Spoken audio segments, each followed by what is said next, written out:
Thank God. I was filming the whole video before, and then turned out that I didn't film anything. But then turned out that actually I needed that to happen because I was recording voice in my AirPods, and that would be a disaster, and I couldn't use this video anyway. This is gonna be a video about 5 things you should avoid if you're gonna play a set as a DJ. Thing number 1, what you need to know is don't organize your USB stick one night before the event like I did last week. I was doing this really cool event. You can check it out here. I will put this on screen. Had a really good time. I was playing a Latvian championship for athletes, and I decided to reorganize my whole USB stick one night before. Such a super great idea. Never do that. Always be sure that maybe you have a if you're reorganizing something, have a double USB that has all the playlists that you need inside there, because maybe you don't organize so good and something goes wrong.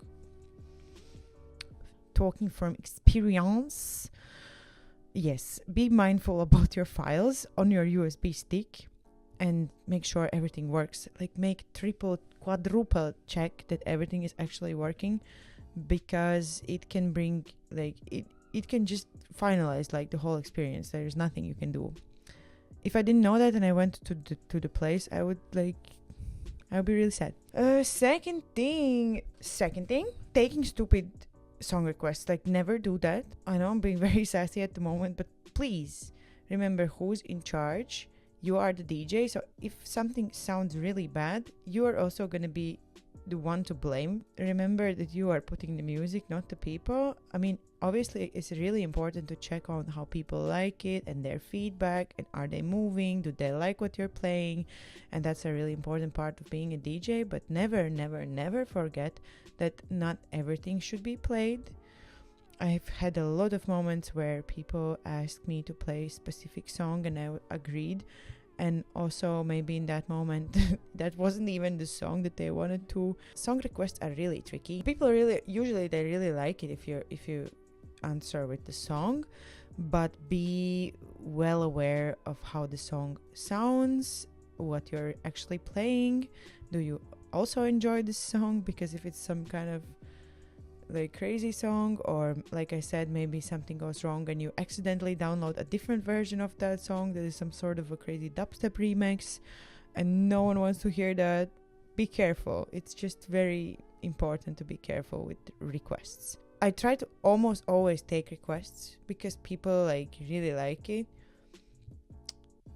and that it can give like a lot of energy to the crowd because they really enjoy that you put something. But also be mindful that it is not just for one particular person or one particular part of the crowd, because that can get also really tricky if a lot of people are not enjoying. Never come underprepared. Like, always have your food or whatever you need for the set. Like, always come full, never come hungry. Never ever like start your set without something to drink. Like, and I don't mean alcohol, I will be talking about this in the next point, but just drink water, stay hydrated, and be like well fed, like, because it's really important how your brain functions. And be very fueled, and that is gonna be a good set. Because if you're hungry, you're not gonna be able to be objective, you're not gonna be able to kind of react in the moment properly, and you might have like different kind of emotions that you shouldn't even be feeling because you're just hungry or thirsty. So take care of yourself, never come under prepared. A next thing that I want to say is about the substances and being under something. I never ever recommend using absolutely anything. The set is always the best when you're sober.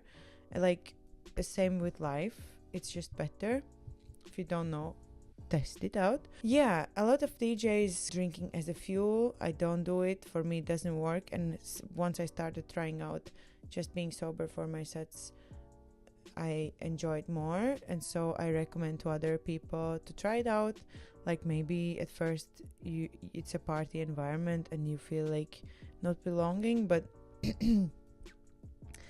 it's always better to stay sober because you're more objective. You can react better to situation. You can read the room better. You can understand the crowd way better. You can hear things better and more clear. Because I have been to sets where DJs were like maybe even too intoxicated and something was off. Like maybe it was a great set, but then I'm imagining like how much better would it be if the person was sober. So yeah, something like that. You're just more focused when you're sober, so I recommend. It's a cool thing. And then the last thing that I want to talk about is never be afraid. Never be afraid to mix and to try things out. Maybe something is out of your comfort zone, but you gotta go and try it because you're in charge. Like I said before, you're the DJ, you're in charge. You are the one that is picking songs. So don't try to stick to your like usual routines, because people remember, especially when you're mixing, like people really remember some emotional context of the mix. So if you just keep mixing and repeating what you've already done, it can get really boring for your actual audience that really likes what you're doing, but you are ruining that with just being in your comfort zone. So what you have to do is kind of reach for unknown territory and explore what you want to kind of do and what you like doing. So yeah, I recommend just exploring and never being afraid of what you want to do. So yeah, I think that's a great message. Thank you for this video. See you next time.